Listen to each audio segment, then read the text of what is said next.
चीन में property sector में आई तबाही, अर्थव्यवस्था में आ सकती है सुनामी, बैंकों के सैकड़ों अरब डॉलर फंसे। नमस्कार दोस्तों, मैं रतन सिंह और आप सभी का ट्रिगर पॉलिटिक्स में स्वागत है। चीन का शानदार इंफ्रास्ट्रक्चर और ऊंची ऊंची बिल्डिंग्स भले ही किताबों पर उसकी विकास की कहानी लिख रही हो, लेकिन इन बिल्डिंग्स ने चीनी प्रॉपर्टी कारोबार को तहस नहस कर दिया है। लिहाजा अब प्रॉपर्टी व्यवसाय में शामिल कंपनियां बैंकों से लिया अरबों डॉलर का लोन चुका नहीं पा रहे हैं, जिसकी वजह से देश की अर्थव्यवस्था पर भी गंभीर संकट पैदा हो रहा है। लिहाजा अब सवाल ये उठ रहे हैं कि क्या चीन का फैल रहा प्रॉपर्टी क्राइसिस बैंकों पर वित्तीय संस्थाओं तक फैल जाएगा। हाल के महीनों में घरों की गिरती कीमतों ने चीनी प्रॉपर्टी डेवलपर्स को सड़कों पर ला खड़ा किया है और अब उनके लिए अपने फ्लैटों को बेचना, बैंक का ऋण चुकाना और नए प्रोजेक्ट्स पर काम शुरू करना करीब करीब नामुमकिन हो चुका है। रियल एस्टेट कंपनियों की भारी घाटे और शेयरों की गिरती कीमतों ने निवेशकों में हड़कंप पैदा कर दिया है। चीन के सबसे बड़े निजी धन प्रबंधकों में से एक झोंगजी इंटरप्राइज ग्रुप, जिसने प्रॉपर्टी कारोबारों में बड़े पैमाने पर निवेश किया है,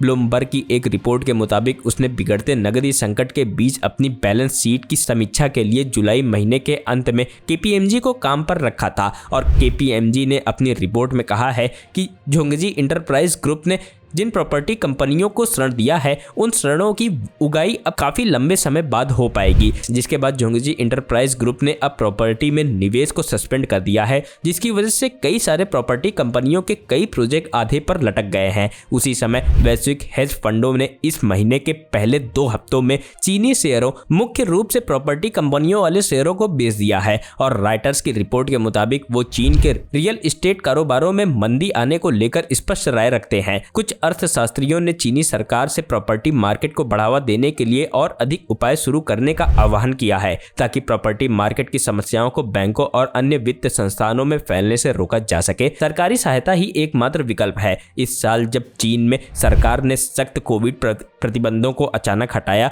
तो प्रॉपर्टी सेक्टर में कीमतों में फिर से इजाफा होना शुरू हुआ था, लेकिन मई महीने के बाद से घर की कीमतों में भारी गिरावट शुरू हो गई, क्योंकि लोगों में बीच आर्थिक संकट फैली और लोगों ने घर खरीदना बंद कर दिया। चीन के कई ज्यादा जीडीपी वाले प्रांत, खासकर गुइझो और गुआंगसी में प्रॉपर्टी कंपनियों के माथे पर भारी ऋण संकट जमा हो गया है, जिसके बाद प्रॉपर्टी डेवलपर्स ने घरों को बेचने के लिए भारी छूट देना शुरू कर दिया, क्योंकि उन्हें हर हाल में अपने ऋणों का भुगतान करना था। लिहाजा प्रॉपर्टी सेक्टर ही धड़ाम से गिर गया। चीन के राष्ट्रीय सांख्यिकी ब्यूरो के अनुसार 70 सबसे बड़े चीनी शहरों में से 44 शहरों में जुलाई में नए घर की कीमतों में साल दर साल के मुकाबले भारी गिरावट दर्ज की गई। जून में 70 शहरों में से 42 शहरों में नए घर की कीमतों में भारी कमी की गई। हालांकि आधिकारिक आंकड़ों में बाजार में स्पष्ट गिरावट नहीं देखी गई, लेकिन मीडिया रिपोर्ट में कहा गया कि शीर्ष स्तर के शहरों में कुछ प्रमुख स्थानों पर मौजूद घर की कीमतों में 2 साल पहले ही तुलना में 15% की गिरावट आई है,